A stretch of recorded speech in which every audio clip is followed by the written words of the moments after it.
छात्राओं, आज के इस वीडियो में हम बात करेंगे वैश्वीकरण की विशेषताओं की। जो पिछला वीडियो था उसमें अपने विस्तृत रूप से चर्चा की थी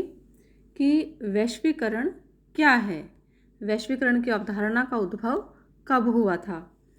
आज की इस वीडियो में हम बात कर रहे हैं कि उस वैश्वीकरण की, यानी जब विश्व के सभी देश मिलकर के, चाहे वो विकसित देश हो, चाहे वो विकासशील देश हो और चाहे वो गरीब देश हो, तो विश्व के सभी देश मिलकर के जब साझे रूप से एक मिलकर के मानव के विकास की और मानव के कल्याण की बात करते हैं, तो उसे हमने समझा था कि वो कहलाता है वैश्वीकरण। तो अब ये वैश्वीकरण जो है, यानी जब हम वैश्विक अर्थव्यवस्था जो है, वैश्विक अर्थव्यवस्था की बात करते हैं, एकीकृत अर्थव्यवस्था की बात करते हैं, साझे रूप से मिलकर के हम मानव कल्याण की बात करते हैं, तो इसकी आवश्यकता क्यों हुई? तो इसका जो आवश्यकता इसलिए हुई, इसका जो आधार था वो था कि विश्व के सभी देशों के अंतर्गत एक संतुलन स्थापना जो है वो वैश्वीकरण की प्रक्रिया के माध्यम से की गई। यानी विकास के मुद्दों पर जब सभी देशों के विकास की बात करता है विकास के नाम पर, और विकसित व विकासशील देशों के मध्य संतुलन स्थापित करता है, तो वो कहलाता है वैश्वीकरण। देखिए, जब कोई देश बहुत ज़्यादा विकास कर लेता, बहुत ज़्यादा विकसित हो जाता है और उसकी तुलना में जो अन्य जो देश हैं वो बहुत पीछे रह जाते हैं, तो यह स्थिति जो है वो पूरे विश्व के लिए एक चुनौती हो जाती है, एक खतरा बन जाती है। यानी किसी एक देश का अत्यधिक विकास होने पर वह अन्य देशों को प्रतिकूल ढंग से प्रभावित कर सकता है। दोनों देशों के मध्य संघर्ष की स्थिति भी उत्पन्न हो सकती है। यानी एक अगर बहुत ज़्यादा विकसित हो जाएगा और दूसरी तरफ बहुत गरीब राष्ट्र रहेंगे, गरीब देश रहेंगे, विकासशील जो राष्ट्र हैं वो रहेंगे, तो विकसित जो देश है, जो अत्यधिक आधुनिक सुख सुविधाओं से हैं, जिसकी अर्थव्यवस्था बहुत उच्च स्तर की है, तो वो जो देश है वो निरंकुश हो सकता है और जो अन्य जो गरीब राष्ट्र हैं, विकसित राष्ट्र हैं, उनको वो प्रतिकूल ढंग से प्रभावित कर सकता है और संघर्ष की स्थिति भी उत्पन्न हो सकती है। तो संघर्ष की जो स्थिति होगी, जो युद्ध की स्थिति होगी, जो लड़ाई की स्थिति होगी, वो विश्व के किसी भी देश के लिए, उसके विकास के लिए अच्छी नहीं मानी जा सकती है। इसलिए वैश्वीकरण की अवधारणा का उद्भव हुआ कि इस जो ये स्थिति है, यानी एक तरफ बहुत विकसित देश होंगे, दूसरी तरफ गरीब या विकासशील देश होंगे, तो इस स्थिति के समाधान के रूप में भूमंडलीकरण या वैश्वीकरण की अवधारणा का प्रादुर्भाव हुआ। अब इसकी जो पहली विशेषता है वो है सहयोग पर आधारित है। यानी जो वैश्वीकरण की जो अवधारणा है ये आपसी सहयोग पर आधारित है। यानी विश्व के जो देश हैं, जो विभिन्न देश हैं, चाहे वो कैसे भी हैं, चाहे वो बहुत विकसित देश है और चाहे वो अल्प विकसित देश है, सभी लोग मिलकर के पूरे विश्व के जो मानव है उसके विकास की बात करते हैं। तो ये जो वैश्वीकरण की अवधारणा है यह सहयोग के ऊपर आधारित है और विश्व के जो विभिन्न देश हैं वे अपने अपने आर्थिक, राजनीतिक, सामाजिक, प्रौद्योगिकी और तकनीकी विकास हेतु एक दूसरे का सहयोग करना स्वीकार करते हैं। यानी विश्व के सभी राष्ट्र मिलकर के विभिन्न योजनाओं के निर्माण में वो अपना एकमतता रखते हैं और उनके क्रियान्वयन में, यानी विश्व के सभी देशों के अंतर्गत जो विकास करने वाली जो योजनाएं हैं उनके निर्माण में और उनके क्रियान्वयन में सभी देश एक दूसरे का सहयोग देना स्वीकार करते हैं। दूसरी बात कर सकते हैं हम वैश्वीकरण की विशेषता के अंतर्गत कि यह मानवता के आधारित है, मानवता पर आधारित है। यानी विश्व के विभिन्न देश इस वैश्वीकरण की अवधारणा के अंतर्गत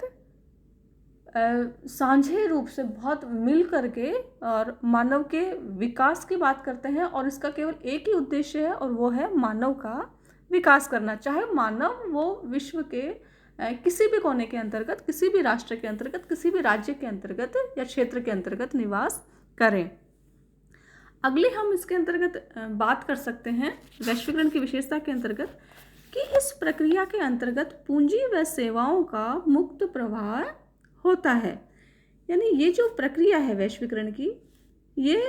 विभिन्न देशों के बीच पूंजी के विनियोजन, वस्तुओं के आयात और निर्यात, विभिन्न प्रकार की सेवाओं, श्रम, प्रौद्योगिकी का विभिन्न देशों के बीच स्वतंत्र आदान प्रदान करने पर बल देती है, निर्बाध इनकी संचरण पर बल देती है। और इसका उद्देश्य जो है वो एक और तो सभी देशों द्वारा एक दूसरे से प्रतिस्पर्धा करने के लिए अपने अपने उत्पादों और सेवाओं की गुणवत्ता में सुधार करना है, और दूसरी ओर विकसित देशों की पूंजी का, जो विकसित देशों के पास में जो पूंजी है, उस पूंजी का विकासशील या अल्प विकसित देशों में विनियोजन होने से उनके आर्थिक स्तर में सुधार की संभावनाओं को बढ़ाता है। यानी देखिए, इसमें दो चीज़ें आई हैं। इसमें एक चीज़ तो ये आती है कि जो विभिन्न सेवाएं, प्रौद्योगिकी, तकनीकी, श्रम, इन सब का एक मतलब जो विश्व के विभिन्न देश हैं उनमें स्वतंत्र रूप से आदान प्रदान करने पर बल देती हैं, है ना, निर्बाध उनकी संचरण पर ये प्रक्रिया, वैश्वीकरण की जो प्रक्रिया है वो उस पर बल देती है। तो इसका उद्देश्य एक और तो क्या है कि सभी देशों द्वारा जो सभी देश जो हैं वो अपने अपने देशों में उत्पाद बनाएंगे, उनको अन्य देशों में भेजेंगे, और इस प्रक्रिया के दौरान वो ये बिल्कुल ध्यान रखेंगे कि जो भी उत्पादित वस्तुएं हैं उनमें दिन ब दिन सुधार होता जाए, उनकी गुणवत्ता के अंदर किसी प्रकार का कोई समझौता ना हो। और क्योंकि गुणवत्ता में समझौता नहीं होगा, जब अच्छी गुणवत्ता की चीज़ें होंगी तभी वो एक दूसरे देशों के अंतर्गत उनका आवागमन जो है वो वस्तुओं का वो होगा। और दूसरी तरफ क्या हुआ कि जो विकसित देश हैं उनके पास में जो पूंजी है, उस पूंजी को जो विकासशील देश हैं या फिर जो अल्प विकसित देश हैं या गरीब देश हैं उनके अंतर्गत, योजनाओं के अंतर्गत उस पूंजी को लगाया जाए। यानी ये जो अल्प विकसित और विकासशील देश हैं या गरीब देश हैं, इनके विकास के लिए जो कल्याणकारी योजनाएं बनाई जाती हैं, उन कल्याणकारी योजनाओं में, उनमें कार्यक्रमों में, उनके क्रियान्वयन में पैसा कहाँ का लग रहा है? जो विकसित देश है, क्योंकि उनके पास में पूंजी है, वो विकसित हो चुके हैं, उनके पास में अच्छी अच्छी तरह की तकनीकी है, प्रौद्योगिकी है, तो उनके पास में पूंजी भी है। तो उस पूंजी का कहाँ प्रयोग हुआ फिर? कि जो गरीब देश हैं, जो अल्प विकसित हैं, जो विकासशील देश हैं, वहाँ पर उस पूंजी का प्रयोग होता है विभिन्न कार्यक्रमों के क्रियान्वयन में और उनको संचालित करने में। अगली हम विशेषता इसकी ले सकते हैं कि यह जो वैश्वीकरण की प्रक्रिया है, यह संचार पर आधारित संबंधों का विस्तार है। यानी जो वैश्वीकरण की प्रक्रिया है, इसने संचार पर जो है वो बल दिया है, और इसमें जो संचार जो है, जनसंचार जो है, उसकी अनेक उन्नत और आधुनिक जो तकनीकें हैं वो आ गई है। यानी विश्व के किसी एक क्षेत्र के अंतर्गत, किसी एक जो देश है उसके किसी एक राज्य, एक क्षेत्र के अंतर्गत कोई व्यक्ति बैठा हुआ है और वो विश्व के कोई दूसरा देश है, उससे वो तकनीकी के माध्यम से, इंटरनेट के माध्यम से और मोबाइल फ़ोन के माध्यम से, वीडियो कॉलिंग के माध्यम से वो उनसे जुड़ा हुआ है। तो वैश्वीकरण की प्रक्रिया के अंतर्गत क्या हुआ? संचार पर आधारित संबंधों का विस्तार हुआ है। तो सांस्कृतिक तथा सामाजिक क्षेत्र में ज्ञान का भी आदान प्रदान होना वैश्वीकरण की ही एक प्रमुख विशेषता है, क्योंकि इंटरनेट है, मोबाइल है ना, तो जो ज्ञान है ना, यूट्यूब है, गूगल है, इन सब के माध्यम से एक देश का ज्ञान जो है एक दूसरे का वस्तुओं के संबंध में या फिर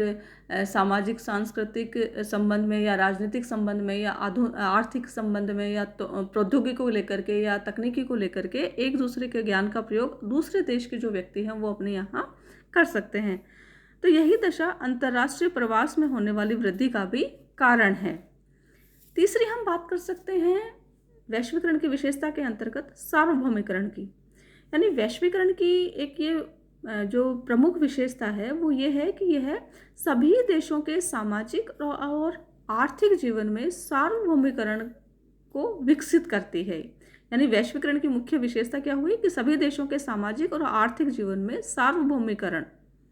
सभी स्थानों पर, सभी समय पर, है ना, सार्वभौमिकरण का मतलब तो यही हुआ। तो सार्वभौमिकरण को विकसित करती है ये। और इसका सीधा सीधा अगर हम अर्थ लगाएं तो इसका तात्पर्य ये हुआ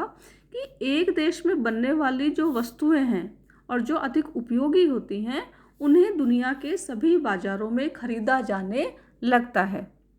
कोई भी वस्तु है वो किसी एक देश में बनी और चूंकि वो उपयोगी है और साथ में उसकी गुणवत्ता भी है, तो उसको जो विश्व के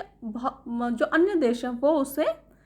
खरीद करके, मतलब जो अन्य देशों के जो बाज़ार है ना, वहाँ पर उस वस्तु की सप्लाई हो जाती है वहाँ पर, और लोगों के माध्यम से, लोगों के द्वारा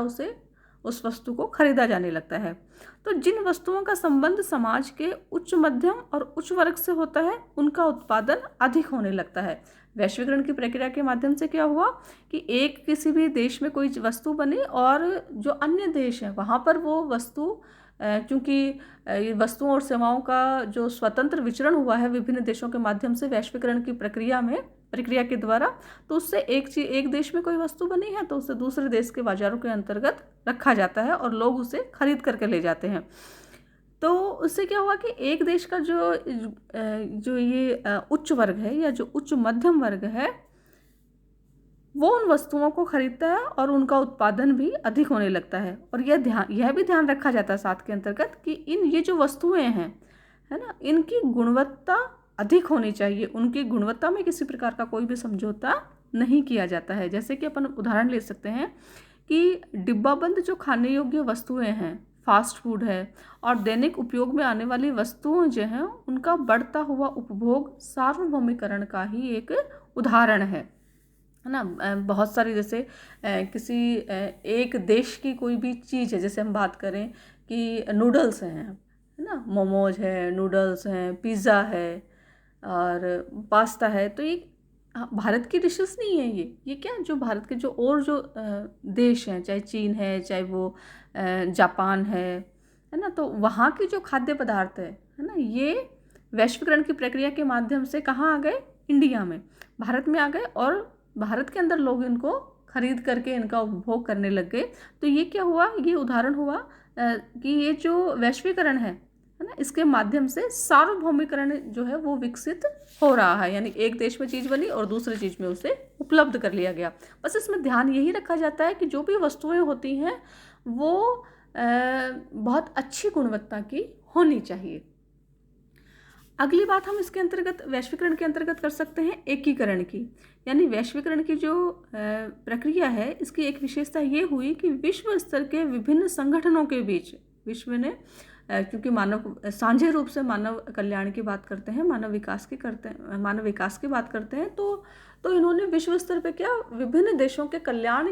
कार्यक्रमों को बनाने के लिए, उनके क्रियान्वयन के लिए अलग अलग बहुत सारे संगठनों का निर्माण किया है। तो इस प्रक्रिया के माध्यम से विश्व स्तर के विभिन्न संगठनों के बीच एकीकरण होता है, और इसका उद्देश्य पर्यावरण को स्वस्थ बनाना, पुरुषों और महिलाओं के विभेद को कम करना, आर्थिक विकास के लिए विभिन्न देशों को ऋण की सुविधाएं उपलब्ध करवाना, आतंकवाद की रोकथाम करना, दुर्बल जो वर्ग हैं प्रत्येक देश के अंतर्गत, कुछ कमज़ोर वर्ग होते हैं समाज के, कुछ बहुत गरीब लोग होते हैं, गरीब तबका होता है, तो उन जो गरीब लोग हैं उनकी दशा में सुधार करने के लिए भी, है ना, बहुत सारी संस्थाएं होती हैं जो कार्य करती हैं। जैसे हम बात करते हैं कि मानवाधिकार, है ना, कि वे सभी के मानव होने के नाते सभी लोगों को मानवाधिकार दिए गए हैं, जो मानव मात्र के अधिकार हैं। तो मानवाधिकार पर दिया जाने वाला बल तथा न्याय के आधारभूत सिद्धांतों का पालन ऐसे एकीकरण को स्पष्ट करता है। अगली हम इसके अंतर्गत बात कर सकते हैं तकनीकी योग्यता और कुशलता की गुणवत्ता, है ना। तकनीकी योग्यता, जैसे जैसे वैश्वीकरण बढ़ रहा है, लोगों के लिए जरूरी हो गया है कि वे अपनी की तकनीकी जो योग्यता है, उनकी जो तकनीकी कुशलता है,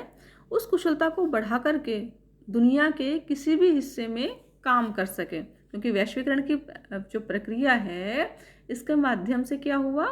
कि पूंजी का और श्रम का, है ना, इन सब का एक दूसरे के देशों के अंतर्गत स्वतंत्र विचरण हो गया, स्वतंत्र हो गए हैं, है ना, कि एक स्थान विशेष के जो लोग हैं वो अन्य स्थान विशेष पर जाकर के, अन्य देशों में जाकर के अपनी योग्यता और अपनी कुशलता के बल पर वहाँ जाकर के रोजगार प्राप्त कर सकते हैं। तो रोजगार और व्यवसाय के क्षेत्रों में विविधता इस दशा का आवश्यक परिणाम है ना, कि तकनीकी योग्यता और ये जो वैश्वीकरण है, ये तकनीकी योग्यता और कुशलता की गुणवत्ता को बढ़ाती हैं। लोग जो हैं वो अपनी योग्यता और कुशलता में वृद्धि करके दूसरे देशों में जाकर के भी कार्य करते हैं, अपने रोजगार के लिए वो दूसरे देशों में जाते हैं और वहाँ जाकर के कार्य करते हैं, रोजगार प्राप्त करते हैं। ठीक है, तो ये तो कुछ विशेषताएं थी जिनकी चर्चा हमने आज के वीडियो में की है। अगले वीडियो में हम बात करेंगे कि इस वैश्वीकरण की प्रकृति क्या है ना। वैश्वीकरण को समझने के लिए इसकी प्रकृति की हम लोग चर्चा करेंगे। धन्यवाद।